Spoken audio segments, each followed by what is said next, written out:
Now it is. Oh, hi. My name is Linnea Solomon, and I am an MFT graduate program student, and this is my mock family.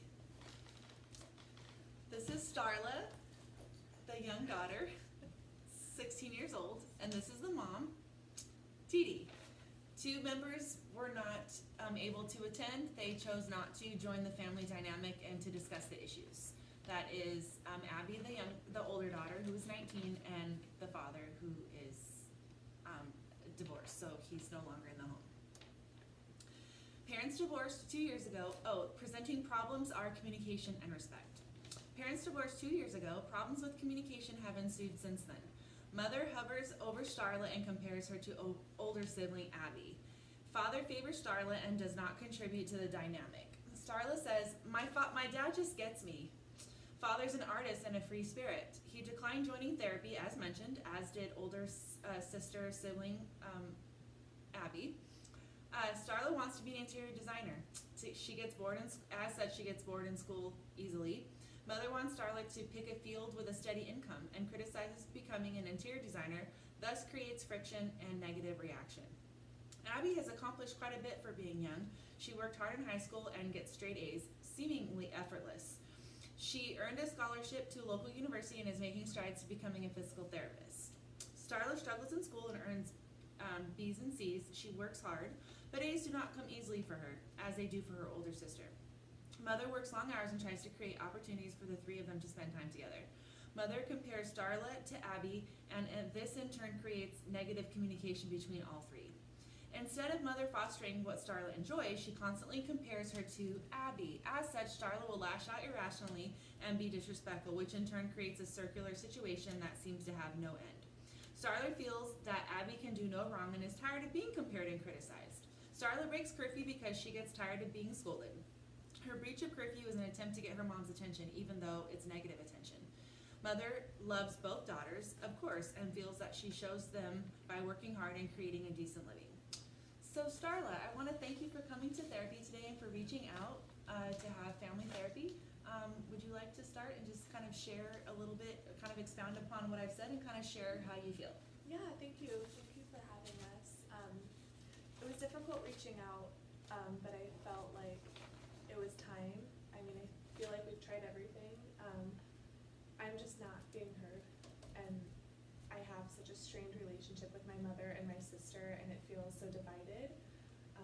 My dad is kind of my only person, but he's not around too often, so I feel like I'm in this house that's completely uneven, and no matter what I do or my aspirations or what I want, it's just never good enough. And I just want to be heard and understood, and that's not happening. I understand. Thank you for sharing. Dee, how do you feel about coming to therapy today? I was reluctant.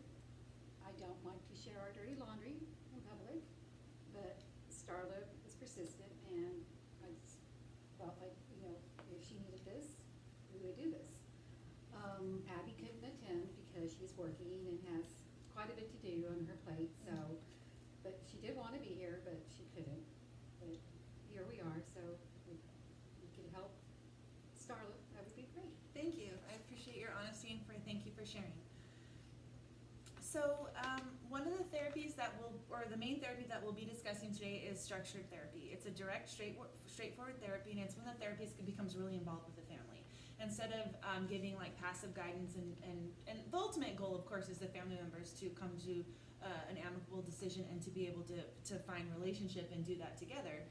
However, with structured therapy, the therapist really jumps in and gives a directive approach and really kind of helps guide that. And so that's what I hope we can accomplish today.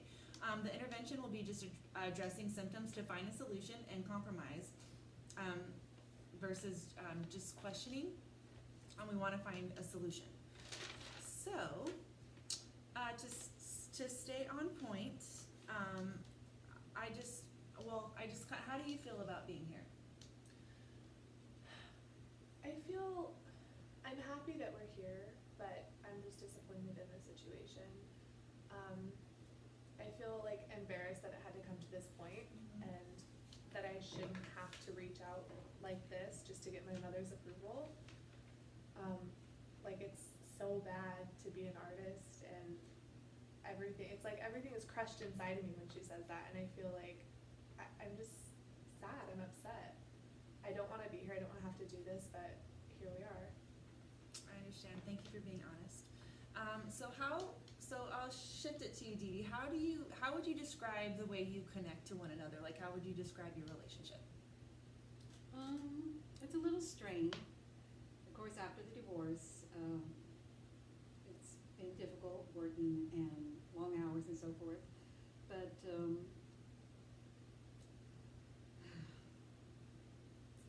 I guess the struggle is, I just want the best for my girls. And seeing that Abby is pursuing and getting that, and her structure and her plans for the future, I feel comfortable with that. Mm-hmm. But with Starla, I'm wanting to be, an interior decorator and so forth. I would prefer that she would get something a little bit more grounded, where she could go into the business world and so forth.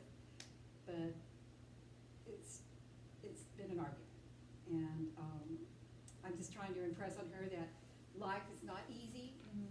You think everything's fine, then you get divorced, and here we are. So I just kind of want her to have something underneath her, just in case something, comes out of left field in her life. So I felt like if she was to go to school, get some education, and if she still wants to do her interior decorating, that could be her side job, but I would prefer that she would have something a little bit more grounded and something that would help her in her future. Well, that makes sense. Thank you for sharing.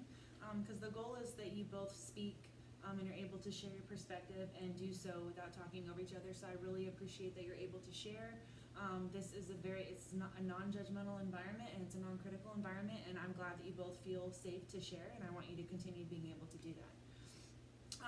Because my goal is I want to help you get unstuck as a family and to work through the relational issues and to communicate more effectively, and to really see that it's really circular. So the issues, it's going into more like you had mentioned, arguing, and so I'm assuming that it accelerates quickly instead of really staying calm and really communicating calmly and respectfully. And so that's what creates the circularity of the conversation and the communication. And so the transactions between the family are just it sounds like they're just getting really intense. And so we want to try to shift that a little bit and hopefully kind of get you on track to having a better, getting back into homeostasis and to having a more balanced environment. So the first intervention I want to address is called reframing. And really it's just thinking about the way you're addressing one another and your opinions about one another and trying to reframe that and look at it in a more positive way. And so I would just suggest that Dee consider changing the way you view Starla's lack of effort in school or criticism of her career choice to acknowledging that she is creative, and so that her creative mind just simply may not be challenged enough. Maybe consider putting her in an art school, or like focusing on something art-oriented, or even speaking to a counselor to adjust her classes. How would you feel about that? I would consider it. I mean, if she was to show me that she's willing to put her effort in and working and bringing her grades up. Great. So it sounds like you're saying you want her to put more effort into it and not just complain about it and kind of be on the sidelines and just kind of dream about it, but you want her to put effort in to making it happen and make changes and be responsible. Right. Okay, and thank you for sharing. I appreciate your honesty. And Starlet, I would like you to consider changing the way you view your mom's interactions regarding school and realize that she loves you and wants the best for you. I know that you interpret her as being overbearing and critical, but perhaps consider that it's because she loves you and she just wants you to reach your fullest potential, and she wants you to have a secure future and not have to worry about paycheck to paycheck that a lot of artists do. I understand the creative mind and the creative outlook and being a dreamer. I completely understand that, but as your mom, she just wants you to have a steady income and to really have steps lined up for that. So how do you feel about that? It's definitely a different perspective, and I do appreciate that.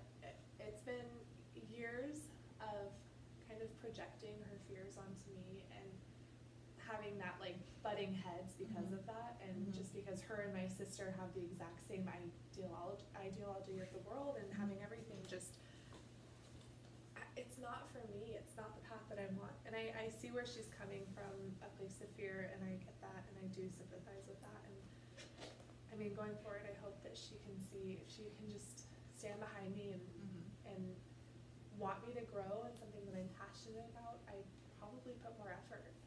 I'd try more. I'd be doing something that I want to do, not sitting in a class learning what everybody else is learning. Well, would you consider maybe delving into interior design as a side business before you go both feet into it? Like maybe, so I think if I'm understanding correctly, I think that's what your mom is saying. She wants you to just really view it responsibly and to look at it from a full perspective instead of thinking, oh, just looking at it in more simplistic terms. So that way you're able to really have a career and really understand what the hard work that it will take to be successful. So maybe you can consider, maybe that's something you two can work on together, is a business, like a side business for interior design, and really get your feet wet and really delve into that world and see what that looks like. Is that something you're both willing to Yeah, that would be awesome. work on? We can. Maybe you can even discuss it with your sister, and maybe she would be willing to work on it together, and the three of you could find a compromise and a common ground and work on that together. And maybe through that you can understand each other's perspectives and take feedback, because we want feedback, because everybody communicates. We're never not communicating, right? And so we give feedback to one another, and that kind of goes into the next intervention that I want to propose, which is called positive feedback loop. And I just want you as a family to see how your interactions are reinforcing the problem. Not seeing each other's perspective creates disrespect and unhelpful communication. Therefore, problematic issues with communication are perpetuated. So I just want to just really point out just the circularity of the behavior and the negative interactions, and hopefully by coming to a conclusion or coming to a compromise, that we can kind of work through that as a family, and kind of see, it's really just about seeing each other's perspective, because that's what it sounds like the crux of the issue is. I agree. And so of course compromise is respecting one another and finding a way to understand each other's perspective, while also being challenged to change. So I want you guys to, the homework that I'm issuing is I want you to really work on understanding each other's perspective. I think that would be a good foundation. Are we willing to do that? Yeah, I would love Yes. to do that. Okay, and are we willing to don't lash out, try not to lash out irrationally if there is a disagreement or if there is some concern? Try to focus on it the way you would want to be spoken to. It's kind of a tenet that I like to live by. Try to speak to each other in the way in which you'd want to be spoken to. And it's fine to disagree. There's disagreements in life all the time. It's just how we handle those disagreements. And I think that will really help on the circularity of the issue. And instead of going in circles, it will help you guys start moving in the right direction and start going upward to come to a conclusion, and to understand where you're coming from.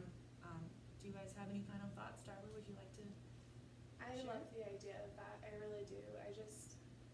I want to be heard before being cut off. I understand. And just kind of being told what's right and what's wrong. I just want to be heard, and for my mom to listen to me, and for me to know that I'm just as good as my sister, regardless of my choices. I'm not hurting anybody.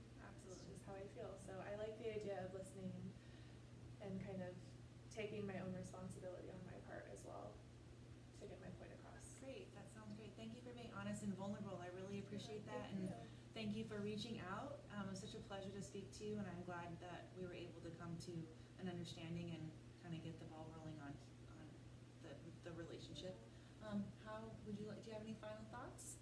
I just want you to know that I love you, and I do it because of what I've gone through, and your dad leaving and so forth, and it's just been hard, and I just want you to have every means to survive, and I will be a little bit open-minded on seeing what what your heart's desire is.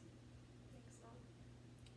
Well, thank you so much. It was so nice Yeah. meeting you. You too. So nice Thank meeting you. you Thank you for for meeting us. thank you for coming, and I look forward to future sessions and to continuing to grow. It was a pleasure working with both of you. Thank you. Yeah, thank Thank you. you.